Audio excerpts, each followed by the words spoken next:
What's up guys, Attack Shark here. So recently I competed in a 53-man tournament that I actually ended up winning. So I thought this was a good opportunity to go through a few of my top cut matches and talk about some of the tips and tricks along the way that helped me secure the victory. I want to go pretty in depth in this video talking about stuff like launch mechanics, strategies, matchups, reads, all that kind of stuff. Before we even go into any gameplay, I want to talk about a concept that is going to come up a lot throughout this video, which is the idea of precession. This is a physics term relating to the physics of spinning tops, and basically what this means is that if we have a top, a Beyblade, that we're looking at from the top down, and it is tilting in this direction, then that means it is naturally going to want to move in this direction. Okay? Similarly, if we have a top that is pointing in this direction, it is going to want to move to its left, which would be this direction, and so on. You can apply that 360 degrees all the way around. This direction, it's going to want to move to its left in this direction, and that is always going to be the case, right? So that is not only applicable for when we're launching and we want to launch in a specific direction, it's also how we understand how the Beyblade actually moves around the stadium throughout the match. So onto the tournament itself, the deck that I ran on this day was Hover Wyvern 560 Low Rush, Wizard Rod 160 Hexa, and Shark Scale 170 Low Flat. This composition gives me the classic 2 attack, 1 stamina / defense. Is a good complement for the 1st to 7 format that we were running. Alright, so getting into our first match here, this is against a player named KD, who's also from Connecticut, who I know very well. And so I'm going to be starting off with my Hover Wyvern 560 Low Rush, and he's going to go for his Wizard Rod 160 Hexa. So right off the bat, this puts me at the disadvantage. Wizard Rod is going to be very hard to KO on this combo. So even though I'm running an attack combo, I'm actually not going to play it very aggressively.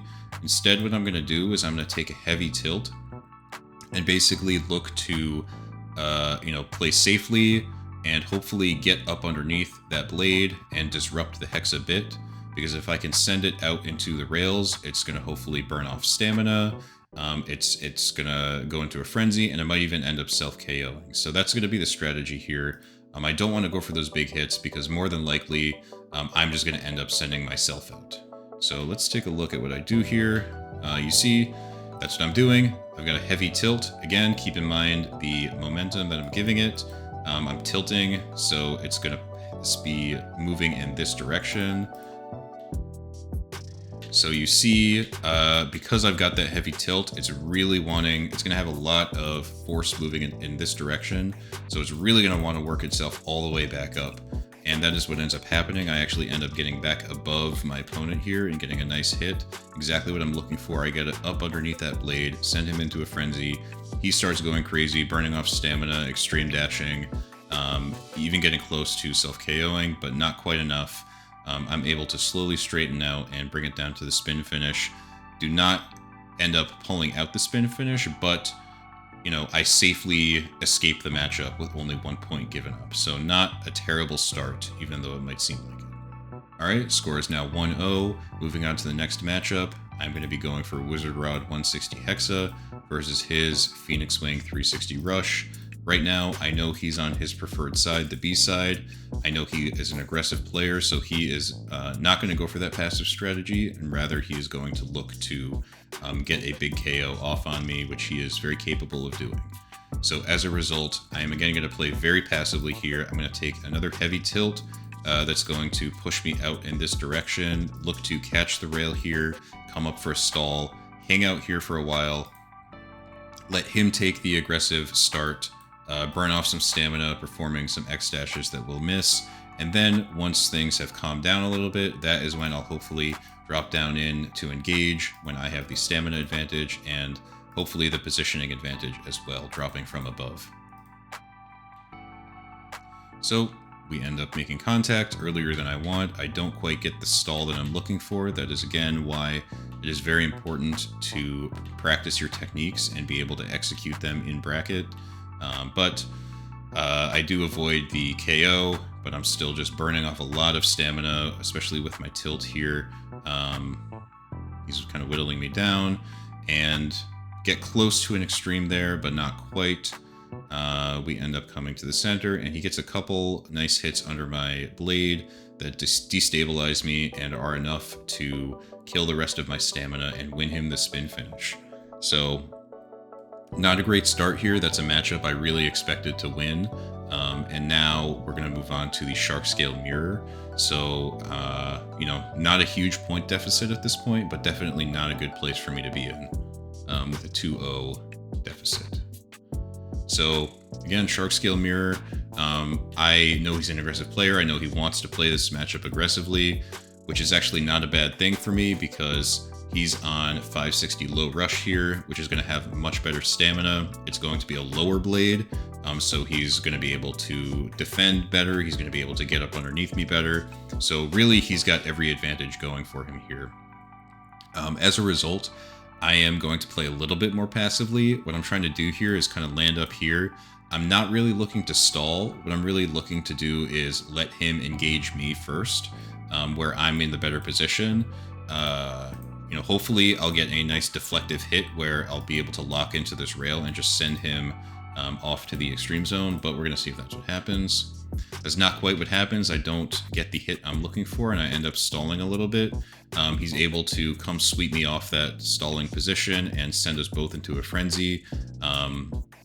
Thankfully, I am not being KO'd here, but as we know, this is just going to burn down my stamina a lot faster than his, and it's going to put me in a position to lose the spin finish, which is what ends up happening. Alright, so we move on to the reshuffle, and my opponent goes for Wizard Rod 160 Hexa, whereas I am on Hover Wyvern 560 Low Rush. So same matchup again here. We're going to see how I play this, if it's any different, given that I'm on the other side. And I do, instead of being completely passive here, I'm going a little bit more aggressive. My passive approach didn't work last time, and the point deficit is getting to a point where I can no longer ignore it, so I need to be playing a little bit more aggressively here.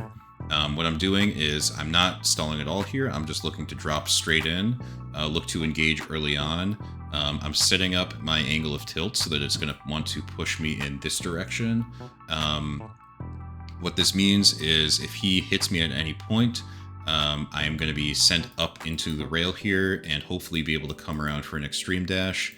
This is a strong position to be in as an attacker because as the match draws on, this angle is going to rotate around and be pointing out in all these directions here.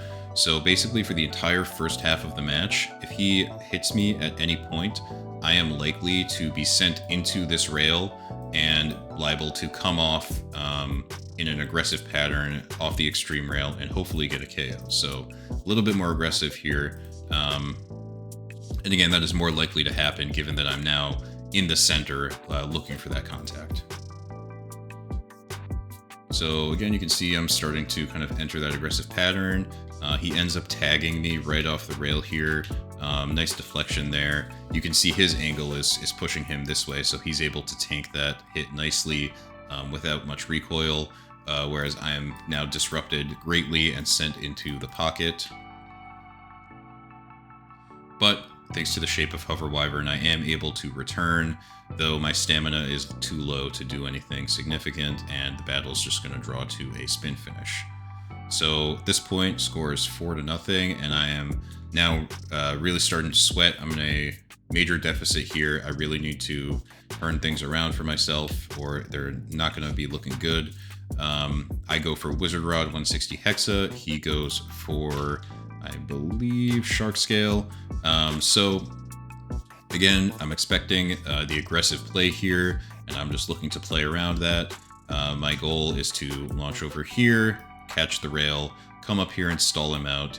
As he, again, comes around, burns off stamina, I'm just going to be chilling, conserving stamina, then I'll look to engage and drop in when I'm at the stamina advantage. So you can see what happens here. Technical error. I launch a little bit too high. Instead of kind of going straight across like this, which would help me go right into the rail, and from here go straight up, I take a little bit too wide of a launch here. Obviously, this is a little bit exaggerated, but what it's causing me to do is kind of loop around like this, come down like here. You know, due to my angle, I probably will eventually work my way back up here, but it's gonna have me occupy this spot first, which is not what I want. That's a much more likely spot for me to be kind of swept off into the pocket. So that's a dangerous spot. So I don't get swept off, but I do get the collision. He ends up getting sent off to the side. Now again, look at his angle here. His force is taking him in this direction, so that is why he doesn't end up in the pocket. He's able to kind of deflect that and redirect it around the extreme rail, so that's good positioning from him. Meanwhile, I am just pushing straight into the rail there, and Hexa ends up bouncing me off into the extreme zone, off the recoil. Now, obviously, you can see me fighting like hell to get back in here. Now, I want to talk about this a little bit because the reason this is able to occur is because, first of all, this is early in the match. I've got a lot of stamina left, so Wizard Rod is able to fight a lot harder. But second of all, probably more importantly, you can see my angle wants to move me in this direction. And guys, this is why it's very important to consider your angles off launch, because if I were pointed in a different direction, like say my angle was sending me in this way, there's no way I'm coming back from this. I'm staying in that pocket 100%. But because I've got so much force trying to draw me in this direction, I'm able to fight back into the stadium. And, obviously there's some luck to this game. Like I can't sit there and tell Wizard Rod come back into the stadium, but what I can do is I can set myself up to maximize that luck. I can put myself in the best position possible for that to actually happen, and that is what occurs here. I am able to fight back from that and save myself the 3 points. Now, of course, my stamina is very low now. I do make it back, but he's able to come around for a very clean extreme dash and, of course, burst me for the 2 points. So again, I'm saving myself 1 point, but still in a difficult position. So now the score, I believe, is 6-0, and my back is completely against the wall. I can't give up any more points or I'm out of this match. So I go for my Shark Scale 170 low flat. He's on his Phoenix Wing 360 rush. So again, I'm expecting him to play aggressively here. I know that's the playstyle he likes, especially from this side. I know that he's got the option to do that because he's got such a significant lead right now. So the onus is on me to be able to counterplay him. And how I'm going to do that is I'm again looking to occupy this area. Again, I'm not really looking for a stall here, just given my combo. I'm going to have the stamina disadvantage. It's not really something I want to do. What I'm really more looking for here is the kind of counterattacking sort of style here, where I'm going to look to disrupt. Almost similar to what I did with against the Wizard Rod. And you can see I've got a heavy tilt here. Everything is pushing in this direction, so I'm going to be pretty safe from KO. He's going to have to really, come off with a huge hit to actually knock me out here. And again, the level of tilt helps that. The fact that I am so tilted puts even more force behind this direction. So that's how I'm setting up there. And that is what's happening. I'm fighting my way all the way back up. He actually kind of like gets all the way underneath me there. Ends up burning off some stamina, and I end up getting right under his blade with just enough of a disruptive hit to send him off into the extreme rail. Again, because I've set my angle in this direction, this is where I'm looking to fight to. So when I do get that little tag right in the middle here, instead of then staying here and letting him then come around for the counterattack, I've set my tilt up such that I'm trying to push in this direction, and it's kind of taking me back up over here out of harm's way. I end up getting the extreme, and the score is now 6-3. Still up against the wall, but starting to mount a little bit of a comeback here. I'm not totally out of this game just yet. We move on to the reshuffle. He goes for Wizard Rod 160 Hexa, and I go for Hover Wyvern 560 low rush. Now, I'm expecting this Wizard Rod pull here. He's got 6 points. He only needs 1 more point to win. This is absolutely the right decision for him. Looking for that easy, consistent 1-point spin finish. I'm going for Hover Wyvern because I know I've had decent luck throughout the day against this combo. Performing a similar strategy that I've tried to execute here. So, it didn't work the first time, but we're going to see what happens this time. Another important thing I want to point out is that by choosing Hover Wyvern up against what I know is going to be Wizard Rod here, I'm basically putting myself in a position to then, when I pull my Wizard Rod, have a strong matchup against one of his attack types. And the reason why that's important is because I'm at a point deficit right now, so even if I got an extreme finish that would be awesome, that wouldn't be enough to win me the match. So I know that I'm still going to have to play at least one more Beyblade, no matter what, as long as I don't lose here. So I am going to save that strong matchup for when I'm in a little bit more of a power position. And right now, I'm going to look to play a little bit more risky because I just need to at this point. So again, that's what I'm going for. Looking for that heavy tilt, looking to disrupt. Same thing we've seen. And that's what's happening. You see I'm kind of just bouncing around the stadium, maintaining that tilt. I do come off the extreme rail for a nice big hit. Not enough to knock out, but a nice safe hit for me. And then I end up dinging him into the pocket. Again, because I've maintained that tilt, I'm not going crazy. I'm playing very safely, but I'm just looking for those under the blade hits, and that is what I get. Get him into the pocket for the 2 points.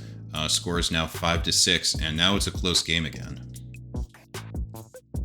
So now, like I said, I set myself up for this power position. So I've got my Wizard Rod. He's got his Phoenix Wing. Now, what he could do here, what I'd probably advise he do here, is play a little bit more passively. He's got the room to give up a spin finish and get a Shark Scale matchup, which is going to be a very strong matchup for him. So what he should probably do here is play passively, play a similar way that I've been playing my Hover Wyvern, and be okay with giving up that spin finish. That said, I know this player, I know what he wants to do, and I know that he likes to play aggressively, so I'm expecting that's what he's going to go for. So as a result, I'm kind of setting myself up for a good position because now I know what he's going to do. I know how to counterplay it, and that's what I do. I go for the stall over here, looking to just occupy this area for as long as possible, let him burn out, let him take his directional force from all the way like this, and hopefully by the time I come down to engage, he is pointing this way, his Beyblade wants to move this way, and I'll be dropping on him from above, getting that little hit I need to just send him straight out. So that's the idea here. So, again, I'm not perfect on that stall. I end up dropping down a little bit, and he ends up sweeping me off the rail. I go into the frenzy, maintaining that tilt, but burning off a lot of stamina. No big hits there, and then he just comes around for a nice clean extreme dash and puts me in the pocket after my stamina has been drained off. So, great play there. That wins him the match. There you go. So one thing I do want to point out before we move on is that there were a lot of spin finishes here that were either should have been 50-50 or maybe even in my favor that I ended up losing. Now, when that is happening, it's very important to recognize that that is probably a result of launch power. Your combos can only do so much, and a aggressive attacking combo can beat a full stamina combo if there's a great enough difference in launch power. And again, it's about consistency. So the fact that I was consistently losing those spin finishes is what tips me off to that. If it's just one or two, that's you gotta decide whether that's worth making a changeover. But in this case, I can definitely tell that this is an issue with my launch power. I need to be matching and or exceeding his power to make my techniques effective. Again, those techniques will not matter in the end if there's too great a difference in launch power, and that's what's going on here. So moving on to losers finals, this is against a New York player named Peanuts, also a very good player. And before we go into the gameplay, I want to talk about combos. So we can see here that he is running Phoenix Wing 760 Rush, and he's running Wizard Rod 170 Hexa and Aero Pegasus 160 Level. Now, I understand why he's doing this. He's thinking, oh, Aero Pegasus is my attacking combo. I want it to be a little bit lower so it can get up underneath other blades better. It can be maybe a little safer off the extreme rail. I understand that line of thinking. However, I personally believe this is a major error that sets himself up for failure throughout the day. The reason being that Wizard Rod 160 Hexa is such a popular combo right now. Obviously, I'm running it. I saw many people running it throughout the day. So this is a matchup you pretty much know is going to happen at some point. And going against it with Wizard Rod 170 Hexa takes that matchup from what should be a 50-50 down to an almost certain negative matchup. It's going to be very difficult because these combos are so passive and more about stamina and defending, it's going to be very difficult for this Wizard Rod 170 Hexa to ever overcome the 160. The 160 is just always going to get up underneath, going to destabilize better, and is always going to be able to pull off that spin finish. So to me, that's a very critical error. I would much rather switch these two ratchets here and put the 70 height on the Aero Pegasus. Granted, this is an attack type. Typically you want attack types to be low, but if you think about how this combo is working, it's not really going for big upper attacks. It's not really going for ratchet sniping. What it's really doing is looking for more smash attacks, especially on this level bit. So I would be much more okay with giving it a 70 height if you really want that 160 on there, or sorry, the one-sided ratchet on there. And you'll be able to fall back a little bit more on your stamina, your defense, and not have to worry about giving yourself a known bad matchup here, right? So that's the change that I would make to his deck. All right, so we're flipping sides here, and we're gonna move on to the order. So for the first match, I'm gonna go Hover Wyvern versus his Phoenix Wing. Now, before we even start, let's talk about what I'm seeing here. So I see he's got a very heavy angle pointing him in this direction, right? So this is the direction his Beyblade's going to want to move. As the match draws on, this is going to rotate and move like that. So this is basically what this is doing, is setting him up for a very strong counterattacking position where the entire first half of the match, when stamina is highest, if I bounce against him at any point, he's going to be sent into the rail and come around for the extreme dash. So that is kind of the idea behind his setup here. Again, I'm anticipating that, so what I'm going to do is try to avoid him during that period where he's most dangerous, and once he's finally rotated to where his Beyblade is wanting to move in this direction toward the extreme zone, that's when I'm going to try to get my drop in and make contact. So let's see if that's what happens. So you see, I'm looking for a very heavy tilt, looking to really occupy this corner for as long as possible. I don't quite make it there. We do make contact in that corner. He's a little bit more passive with his launch. I would have expected him to take a little bit more of a path like this, but he does end up, letting me come to him a little bit more. That's a smart play. And what ends up happening is it does brush me off the rail. I am not able to achieve the stall that I want. However, you can see how our tilts have changed. Now he's pointing here and I'm pointing here. So what that is going to mean is that as we sort of rotate around each other, I'm going to be kind of positioning myself above him, because I'm always going to be pointing this way, this way, this way. He's going to be pointing this way, this way, this way. So as we rotate, he's going to be rotating like this, and I'm going to be kind of rotating from here like this. So I'm going to be above him for the first half of the match. And that's why that's an advantageous position for me. And you see that's indeed what happens. I get above him, and I jam him up at the top of the rail and send him into the pocket for the first 2 points of the match. So again, that's why positioning and knowing your angles are so important. All right, so now I go for Shark Scale, and he goes for Aero Pegasus. You can see exact same thing happening. I can tell he is going to be moving this way, so I'm going to want to move this way to kind of get above him, as I did last time. This time I'm not necessarily looking for a big stall, because again, I'm going to be at such a stamina disadvantage. If it does come down to it, I know I'm going to lose that stamina battle, so I really don't want to be stalling as long as I am here. But, you know, again, you got to be precise with your technical launches.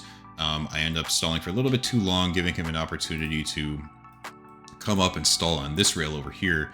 Now he's in the better position because, you know, he can kind of hang out here for a while, and if I end up coming around for my extreme dash, well, he's going to be right above me, and it's likely that I'm going to be just bounced off into the pocket here. So now I'm in the precarious position.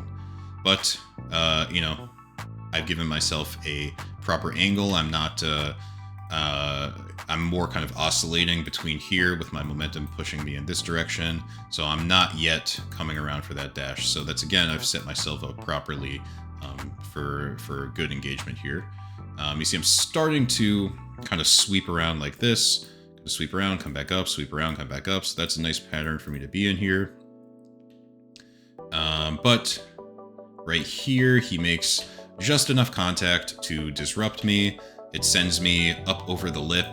So instead of returning back up here, I go out to the rail, and, you know, just disrupted enough to just send myself flying off into the pocket. And he returns with 2 points.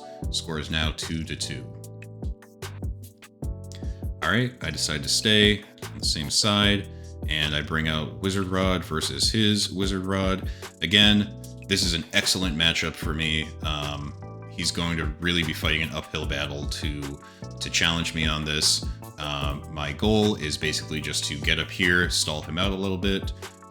The reason why I'm wanting to do that here is because that will just help me conserve stamina. It will help delay contact to when we're both whittled down a little bit, and things will be less explosive. And I'll tell you, the less explosive this matchup is, the better for me, knowing that I can win the spin finish. So that's what I try to do. I try to get up there and stall. He tries to come back up and knock me off, but not quite. I end up right above him. You know, again, his we look at the angles here. My force is taking me in this direction. His force is taking me in this. His force is taking him in this direction. So again, I'm able to get above him pretty nicely here and get this knocked right into the pocket. Now, one thing I want to point out is he jumps out of the pocket with his 170, and you can see, look at where his angle is. It's pushing right back into the stadium. This is, again, why angles are so important to understand, because this 170 here, obviously this is helping him jump out of the pocket, but it's really because he set himself up to have, you know, force pushing him in this direction. He's actually able to leverage the power of that 170 and jump back in with it. So again, very important to understand these angles. But he made it back, he saved himself the point, but his stamina is completely drained, and now things are just going to come down to the easy spin finish that I was already going to win anyway. And there we go. Score is now 3-2, advantage me. So we move on to the reshuffle. He decides to flip because he's not having good luck on that side. I've won 2 out of the 3 matchups. That's probably the smart play. So he goes for his Arrow Pegasus versus my Hover Wyvern here. So what I'm doing here is I'm looking to engage a little bit earlier. Stamina is going to be fairly comparable with possibly a slight advantage towards him on Arrow Pegasus, so I'm looking to engage a little bit earlier. I'm kind of setting myself up for a counterattacking posture. Again, my momentum is taking me in this direction right now, so this is the direction my Beyblade is going to want to move, and then as the match progresses, this is going to slowly change like this. So again, first half of the match, I'm setting myself up to be in a counterattacking position where if I am hit, I will push into the rail, come around for the extreme dash, and hopefully get the KO. He does end up getting up above me here. You can see his tilt. He's got a very slight tilt here, but you can see it's more kind of pushing in this direction, so that's helping him get above me here, so that's a good play from him. He does get up onto the rail there, and you know, a little bit of contact. I end up on the extreme rail. I get lucky that Level kind of jumps over the line here and sends him off to the side. Otherwise, he would have been able to chase me down and probably get me in the extreme zone here. So good play from him. Didn't quite end up the way he wanted, but that's what happens sometimes. So now, we're drawing down a little bit. Again, now I'm entering into that disruptive heavy tilt, and I actually do end up getting him into the pocket, but the 160 helps him bounce out and destroys his stamina, and things come down to a spin finish. Score is now 4-2 in my favor. He's going to stay on the same side and go for his Phoenix Wing, I believe. Yep, Phoenix Wing versus my Wizard Rod. And here is a major error that he is able to capitalize on. So let's talk about what's going on here. So his Phoenix Wing, he's launching in a similar style to last time. He's kind of slight angle this way, but he's very flat, so he's going to be able to come around and catch that rail nicely. Meanwhile, I'm sort of, watching how his launcher is being angled. I'm sort of expecting that similar launch to last time, so I'm expecting him to kind of want to get over here. I'm allowing him to do that. What I'm doing instead is launching a little bit further back here. I'm starting my launch all the way back on the rail, and what I'm trying to do is come all the way up here. Now, what I failed to consider is I failed to think about how this is going to result in my actual pattern. So what is really going to happen is I'm going to end up in that counterattacking position once I get up here. And let's actually let it play. So you see, I do make it up there, but I bounce off the rail and I drop into this aggressive pattern here, right? So this is the pattern that would, if I were to leave the bowl, take me around the extreme rail and come in for an extreme dash. That is not a place that I want to be right now with Wizard Rod. Now, why is that? Because Hexa is a very slow moving bit, so it's going to be very difficult for it to get itself actually out of that bowl, first of all, which is going to leave me just kind of sitting here waiting to be hit. And then, second of all, even if I do get out, again, Hexa's a slow moving bit, so what's likely going to happen is he's going to have the opportunity to chase me down and come around behind me, and then, just take me straight where I want to go into the extreme zone from behind. So this is a very bad position to be with Wizard Rod here, with this momentum pointing this way. Now, before we move on, what I'm going to say is that what I could have done differently is if I had my angle, instead of pointing like this, if I had my angle pointing a little bit more this way, and maybe even took a little bit wider of a curve here so that I'm more inclined to go against the X-rail, I could have entered a nice reverse dash kind of pattern here and kind of stalled right around here, which actually would be a very strong position for me to be in, because then if he comes around the extreme line here for an attack, I'm right here. I've got, my Hexa bit, which is good at gripping the rail. I can hopefully just send him straight off into the extreme zone. So that would be a good position for me to be in. That's what I should have done. I wasn't thinking about my launch here, I can say for sure. And I end up putting myself in a very bad position. And let's watch what happens. Exactly what I'm saying. I'm just staying in the middle, waiting to be hit. And he comes right around with a very clean extreme dash and knocks me right into the pocket. Nothing I can do there. Just a bad play from the start, and good for him for capitalizing on that. All right, moving on. Score is now 5-4. I go for my Shark Scale, and he goes for his Wizard Rod. So what I'm thinking now is I am definitely looking to maintain a tilt. It's not a great matchup for me, so I'm really not looking to give up an unnecessary self-KO here. That said, I am going to try to maximize my chance of winning. What you've seen me do a lot is I'll go up here and I'll look to stall him out. That's not my approach here. Wizard Rod is going to have a significant stamina advantage. There's no way I'm going to benefit from stalling here. I'd much rather engage early, put myself in a nice attacking pattern, and look to disrupt and maybe even get a KO. Again, I'm mitigating that risk by increasing my tilt and making sure that I am tilting, up in this direction, so that I can be pushing toward there, occupying that counterattack space. But what you see me doing is, instead of going straight across to stall, or maybe even up like this to increase that stalling potential, I'm actually taking the opposite route and I'm launching a little bit more from up here.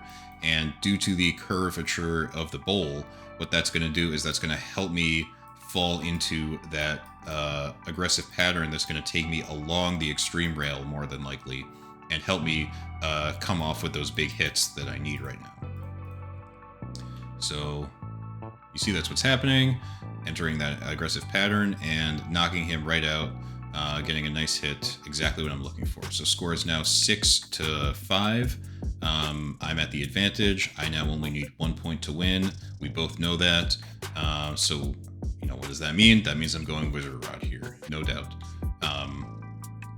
He knows that. Now, this is, again, why it's so important to be considering your matchups. He's now limited in what he can choose. He does not have the option to go Wizard Rod to give himself a 50-50 against mine, because that's the thing, it's not a 50-50. And, you know, obviously that might not be what he chooses to do anyway, but I'm just saying it's important to give yourself those options in whatever ways you can. Right now he's limited to going attack versus, you know, this strong defense combo. So he's giving himself bad matchups all the way around. Okay, so now we enter into this matchup. This is going to be his Phoenix Wing against my Wizard Rod, and let's think about what happened last time, right? So last time, I performed a bad launch. I launched just like this. He was easily able to come around, extreme me, get the 3 points he needed, and if he's able to do that again, that's a free win for him, right? And that is the points he needs to win. So I know he's going to want to do that again. He's going to want to repeat the same thing. So I'm anticipating his launch is going to go like this, right? Going to launch here, come around, sweep around, and get the extreme for the victory. Now, what I'm going to do, since I'm anticipating that, is I am going to telegraph the same launch, right? So look at how I'm angling here. Right now, if I launched right now, I would be going to that same spot I went to last time, and I would lose the match. So I'm going to telegraph that to him by setting up that way, okay? Now watch. You see that? Boom. Watch right here. Right now, I'm going like this, which is bad for me. Then boom. Right as the call goes, I make that shift. What that does is that takes my force taking me in a direction from this way to now moving this way. So what's happening there? Now I'm going to be pushing into the rail. I'm going to be moving around like this, like this, like this. So I'm going to be able to get a very nice stall here. I'm going to be able to wait him out while he takes the aggressive approach, going around like that, burning off stamina. And then I'm going to engage on my turns, right? Now watch what happens. Boom, perfect. Exactly what I want to happen. I go all the way out to the rail. He does exactly what I anticipated. He comes around for the sweep. And watch. No contact there. We do not even touch each other. And then, guys, this is why it's important to have the practice behind you, so that when you know that you need to make a change, you need to make a on-the-fly read, you know that you can actually execute it. If I hadn't practiced this launch 100 times, honestly a lot more than 100 times, I wouldn't be able to execute this on the fly like this, especially with this quick change in my positioning, right? So this is why practice is so important. This is why understanding your opponent and knowing what they're going to do is equally important. It's those two factors coming together to put me in the best position possible to capitalize on my opponent's playstyle, right? And so that's what happens. I get up to that corner, I stall him out completely, he misses his X dash, he starts to come around for another one, but by that point I've got the stamina advantage. He is bumping me around, making me go crazy, but look where I'm angling here. Everything's taking me back up this way, so I'm very safe here. I'm very, very well defended against any blows he wants to give to me, and I end up being able to just completely stall him out and get the victory. So there you go, guys. Now you can see that's why it is so important to both be able to understand your opponent, know how to counter them, and to be able to actually execute your launches properly. And that just comes with practice, that comes with experience, and that comes with, taking a deeper look at what's actually going on in a match. All right, so now moving on to grand finals. So for reference, I'm in the losers bracket, so I need to win twice. My opponent, KD again, only needs to win once. So right now, I've got an uphill battle ahead of me. I've got to win 2 matches in a row. So we start things off with Phoenix Wing 360 Rush versus Wizard Rod 160 Hexa. This again is a strong matchup for me. I know how I need to beat this. Hopefully you guys have caught on now. All I'm doing is I'm going to look to go up here, look to stall him out, let him burn off stamina, and then engage on my turns. I keep saying it again and again, but I'm telling you guys, this is important to understand. There you go. So what happens here is I do launch a little bit more aggressively. Instead of, you can see here, instead of going straight across and getting right to this rail and coming straight up to stall, I actually pull back a little bit and launch from more like here. So what this is going to cause, again, due to the curvature of the bowl, is this is going to take me in a little bit more of this kind of a pattern, a little bit more of a counterclockwise pattern that is going to encourage me to loop around the extreme rail, which is actually not what I want here. There's no reason for me to play aggressively here. I'm not sure what I was thinking at this moment, if this was just a mislaunch or if this was intentional, but this is not the right play here. That said, we'll see how this works out. I still have my angle set up properly, so again, if I get hit, I'm going up here, so it's not the worst thing in the world, but it's not really how I would recommend you play this matchup. And you can see again, things are getting aggressive. I'm going around the rail, and I do actually get punished for this. Look, I get knocked into the extreme zone, but again, my angle is taking me in this direction. It's early in the match. I've got a lot of stamina. I made sure to put enough power behind my launch, so I'm able to fight back from that. Again, guys, this game has a lot of luck, but there are things you can do to influence that luck. You can set yourself up in the best position possible to be able to maximize that luck and encourage that to happen, right? So then I get back in, I'm still at a tilt, and I end up kind of coming around and getting the extreme. Honestly, sort of a lucky result there, but again, luck only goes so far. Skill will take you the rest of the way. So scores 3-0. He decides to stay, going for his Wizard Rod versus my Hover Wyvern. Once again, we see this matchup. I am going to look to play it the same way that I did before. Right now, I've got the lead by 3 points. There's no reason for me to play overly aggressively here. What I'm going to do is I'm now going to intentionally give it that sort of rotation here like this, because now I do want to be in an aggressive pattern. I know that if I take that pattern, I can come off for some nice, strong, and safe extreme dashes. I can get behind him if he ends up on the rail. So this is why I'm taking this more aggressive approach here. But again, still with a pretty heavy tilt to make sure that I'm not going too wild, still with a tilt that's pointing my, force the direction the Beyblade wants to go in this direction. So still setting myself up for success. Not just going all out crazy. And you can see I'm getting some nice hits. Unfortunately, again, he does knock me into the rail here in a similar way that I actually have done to him in our earlier match. And it ends up sending me off into the pocket, which he confirms as I try to climb out. So there you go. Score is now 2-3. I decide to flip for the shark scale mirror here. And again, I'm up against a wall a little bit here with this particular matchup. I can't win the spin finish. I'm worse on attack power. So this is, maybe I should have reconsidered this combo and how I ran it. But it is what it is. We're here now. How are we going to play this? All right, so I am, again, going to take a little bit more of a passive approach. Right now, I'm not really looking to stall. I'm more just looking to kind of sit here for the beginning. Just drop in from here. And again, my angle is pointing me this way, so really I'm setting up a counter-attacking pattern where I'm hoping I'm going to drop into the center and kind of oscillate right here, right? And as the match draws on, my force is going to be pushing me out in those directions. So if he hits me at any point in the first half of the match, hopefully what's going to happen is I'm going to send myself out to this rail and come around for the extreme dash counterattack. So that's the idea here. That's not quite what happens. He does get above me, he gets me from behind, but, again, this is actually, again, something we saw in reverse in earlier matches with this player, KD. My angle right now, even though I'm getting hit here, and he's sending me this way, my angle right now is redirecting me to this direction, right? So that is why I'm able to kind of stay in here and not go too crazy. It's all my force is being redirected along the extreme rail here. So again, setting up your angle properly will help you survive those hits. And then gravity helps me drop back into the center, and I end up getting right up, all the way up on the extreme rail, right behind him, and coming around for a nice counterattack here. So score is now 6-2, I believe. So now we're on to the reshuffle.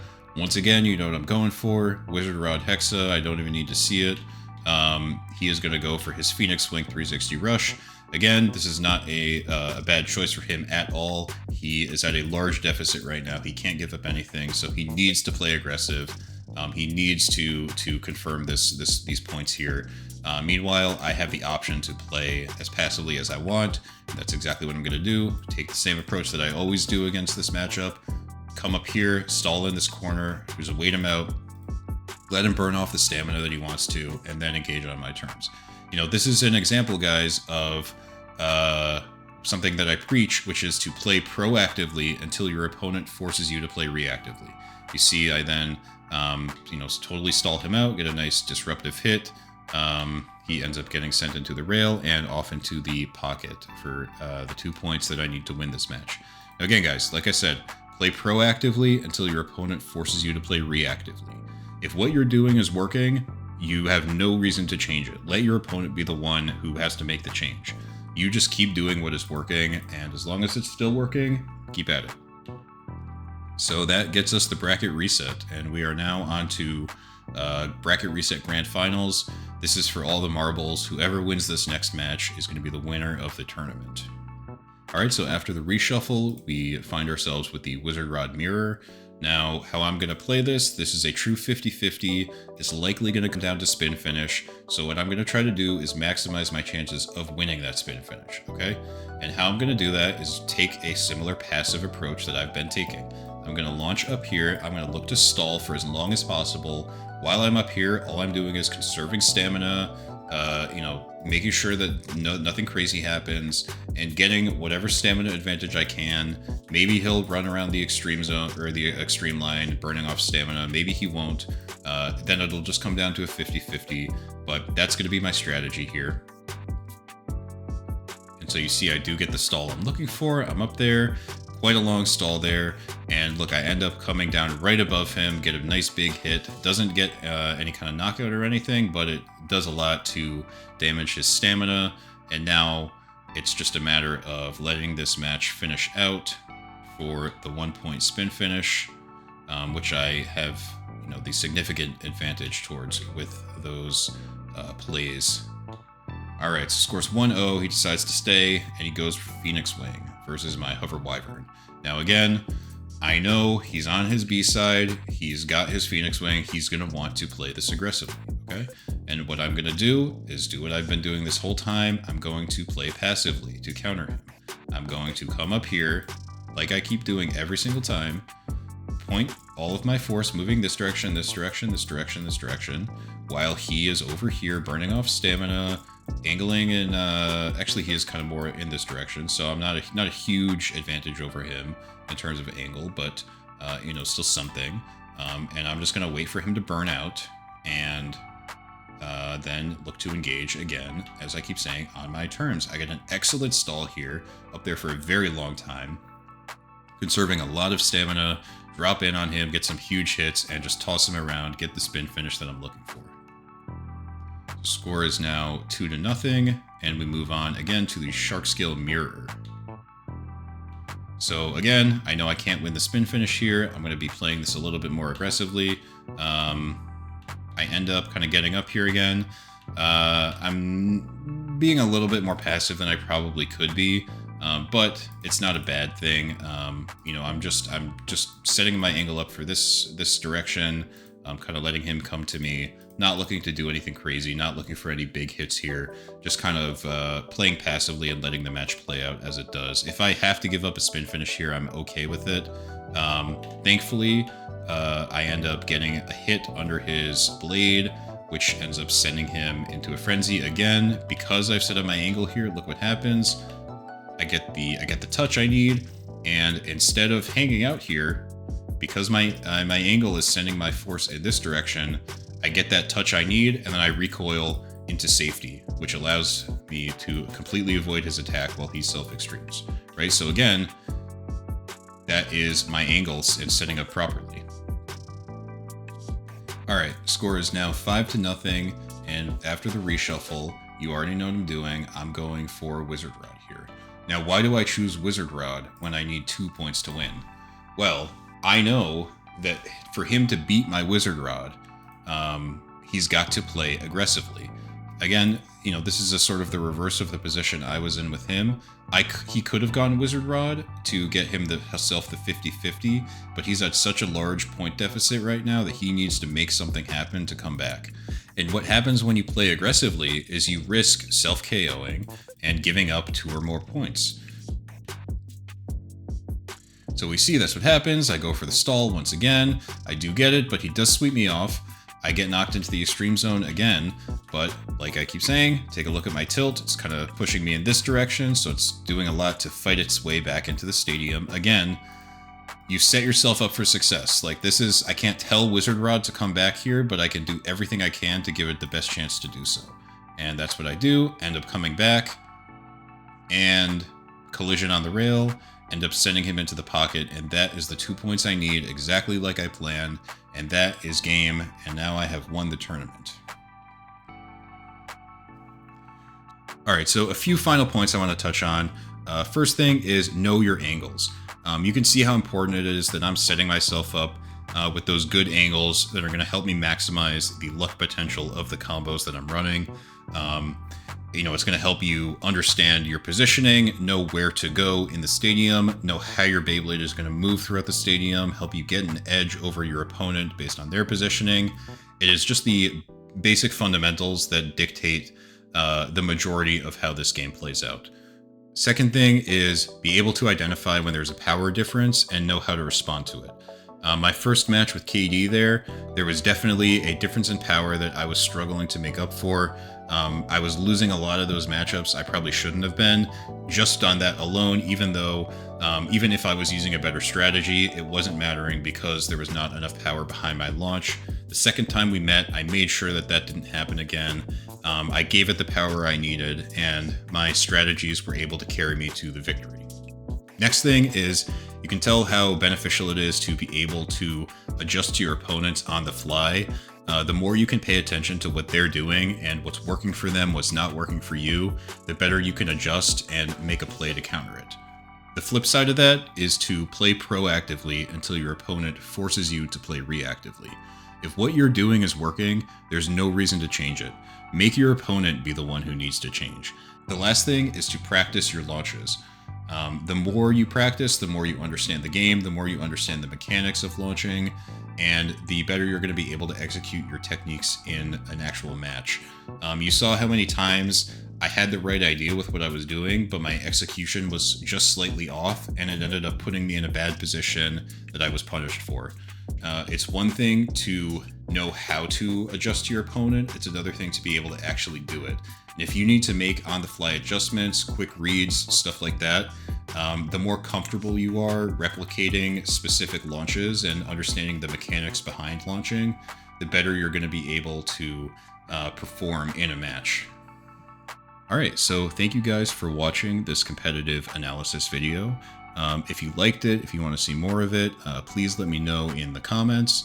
I might even be open to reviewing other people's game footage, so if that's something you're interested in, definitely reach out to me. And yeah, I'll see you in the next one.